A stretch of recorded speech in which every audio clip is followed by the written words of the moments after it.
A ver, hablemos de ingeniería social. Seguro que esa palabra suena, ¿no? Casi siempre la vemos en noticias de ciberseguridad, ligada a, no sé, estafas por correo. Pero, ¿y si todo eso fuera solo la punta del iceberg? ¿Y si estuviéramos hablando de una de las fuerzas más potentes y a la vez más invisibles que le dan forma a nuestro mundo? Suena como una pregunta con trampa, ¿verdad? ¿Un correo falso? ¿Y el diseño de una ciudad? Pero créanme, la conexión entre estas dos cosas es clave para entender todo lo que vamos a analizar hoy. La respuesta nos muestra cómo los mismos principios de manipulación funcionan a una escala diminuta y también a una escala gigantesca. Es una idea fascinante, así que vamos a desglosarla. Bien, empecemos por lo que ya conocemos. En su versión más popular, la ingeniería social es, básicamente, el arte de hackear a las personas.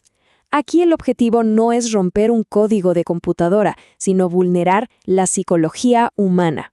Miren, si nos vamos a la definición del libro, de expertos como Kaspersky o IBM, es justo eso. O sea, no se trata de romper un sistema a la fuerza, no. El truco está en manipular las emociones, la confianza de la gente. Se aprovechan del miedo, de la curiosidad, de esa sensación de urgencia para que uno termine haciendo algo que, pensándolo fríamente, jamás haría, como, no sé, entregar una contraseña o darle clic a un enlace que a todas luces es sospechoso. Y ojo, que esto no es algo que se improvise, sigue un ciclo, un plan muy claro. Primero, investigan a su objetivo. Después, se infiltran, casi siempre haciéndose pasar por alguien de confianza. Una vez que se ganan esa confianza, ¡pum!, la explotan para conseguir lo que buscan, y al final, simplemente se esfuman. Es un método, un proceso diseñado para jugar con nuestra mente. Y estas son algunas de las herramientas que usan en su caja. El phishing, con sus correos falsos, es el más famoso de todos. El baiting, por otro lado, nos pone un cebo, una oferta que parece demasiado buena para ser verdad. Y el phishing es lo mismo, pero por teléfono con una llamada. Son, al final, distintas caras de la misma moneda, el engaño a la mente humana. Perfecto. Hasta aquí, todo claro. Este es el concepto que la mayoría manejamos. Pero ahora es cuando vamos a abrir el angular de la cámara, pero a lo grande. Porque resulta que la ingeniería social no solo se le aplica a una persona, sino a sociedades enteras. Esta cita lo cambia todo, ¿no creen? De repente, ya no estamos hablando de un simple fraude por Internet. No, nos mete de lleno en la historia, en la política, en cómo se construyen las civilizaciones. Habla de un tipo de control masivo, a una escala que a menudo ni siquiera percibimos.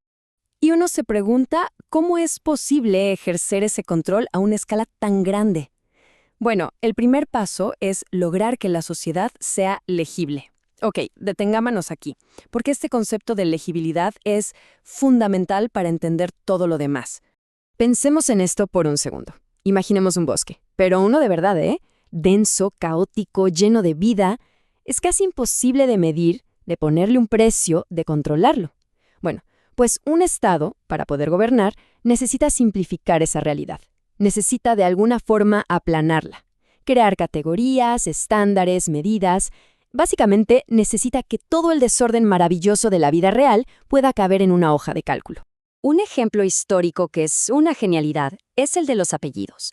Hoy nos parecen de lo más normal, pero en muchos lugares no existían como tal. Durante la colonia española en Filipinas, por ejemplo, a la gente se le asignaron apellidos por orden alfabético según la zona donde vivían. ¿Y por qué hicieron eso? Pues para que la administración fuera más fácil, para que la gente fuera contable, legible para el poder. Y lo mismo pasó con las medidas estándar. El metro, el kilogramo, no aparecieron solo para que el comercio fuera más sencillo. Para nada. Fueron herramientas clave para que un gobierno central pudiera cobrar impuestos de forma pareja y administrar los recursos en un territorio enorme. La uniformidad, como vemos, es la base del control a gran escala. Pero esta obsesión por el orden perfecto, por tener una sociedad súper legible y eficiente, pues esconde un lado bastante oscuro. Porque la gran pregunta es, ¿qué es lo que se pierde en el camino cuando se impone una simplificación tan brutal sobre una realidad que es, por naturaleza, compleja? Aquí la metáfora del bosque es increíblemente buena. En el siglo XVIII, la silvicultura científica buscaba crear el bosque perfecto. ¿Y cómo era? Pues árboles de una sola especie, todos plantados en filas perfectas para maximizar la producción de madera. Y al principio fue un exitazo. Pero ¿qué pasó con el tiempo? Que esos bosques súper estandarizados se volvieron ecológicamente muy frágiles y al final colapsaron. Habían matado la diversidad y la complejidad que, irónicamente, los hacía fuertes. Y esto es justamente lo que pasa cuando esa misma lógica del bosque estandarizado se aplica a las sociedades. Pensemos en ciudades como Brasilia. Fueron diseñadas de la nada para ser perfectas, funcionales y ordenadas. Zonas para vivir, zonas para trabajar, zonas para el ocio. Todo separado, todo planificado. ¿El resultado? Una ciudad que se ve impresionante desde el aire, pero que a nivel de calle es socialmente estéril. Un lugar donde la vida comunitaria y la espontaneidad simplemente no florecieron. Aldous Huxley, en Un mundo feliz, entendió este peligro mejor que nadie. En su novela, la sociedad es súper estable, eficiente, controlada. No hay guerra, no hay pobreza. Sueña bien, ¿no? Pero para llegar a eso, se sacrificó la libertad, el arte, las emociones profundas. Es una crítica brutal a esa utopía técnica, donde la normalidad que se impone es, en realidad, la verdadera enfermedad. Y es justo aquí donde las dos historias que hemos estado contando, la del hacker solitario y la del gran planificador estatal, por fin se cruzan. La tecnología de hoy está mezclando ambos tipos de ingeniería social en algo completamente nuevo y muchísimo más poderoso. Es que las mismas técnicas de manipulación y de seguimiento de datos que se usan para un ataque de phishing ahora se pueden desplegar a nivel nacional. La capacidad de monitorear, medir y dirigir el comportamiento de millones de personas ya no es cosa de ciencia ficción, está pasando. El ejemplo más claro y directo es el sistema de crédito social de China. La lógica es escalofriantemente simple.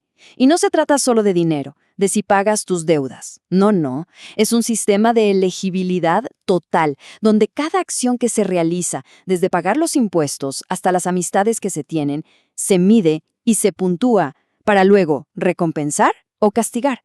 El objetivo es muy claro, moldear al buen ciudadano, según la definición de quienes tienen el poder. Y para que veamos que esto no es un experimento teórico o lejano, el plan para su implementación en todo el país tenía como fecha objetivo el año 2020. Es la ingeniería social a gran escala hecha realidad gracias a la tecnología digital.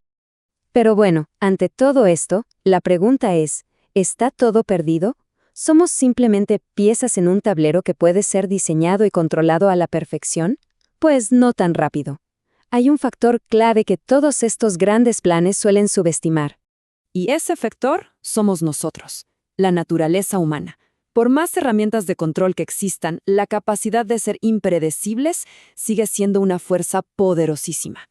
Es lo que a veces se llama el efecto mariposa, una pequeña acción, una decisión inesperada que puede cambiarlo absolutamente todo. Esta cita del expresidente checo Václav Havel resume esta tensión a la perfección. La vida, por sí misma, tiende a ser diversa, caótica, plural. En cambio, los sistemas de control total necesitan lo contrario: uniformidad, disciplina, que todos seamos iguales. Y es justo en esa contradicción donde se encuentra tanto el peligro como, quizás, la esperanza. Y con esto, volvemos a la pregunta del millón. Toda esa complejidad humana, esa tendencia nuestra a desviarnos de la norma, a ser espontáneos, ¿es un error? ¿Un bug que los ingenieros sociales tienen que arreglar? ¿O es en realidad nuestra característica más valiosa, la fuente de nuestra humanidad y de nuestra capacidad para resistir? Bueno, pues la respuesta que demos a esa pregunta sin duda definirá el futuro que vamos a construir.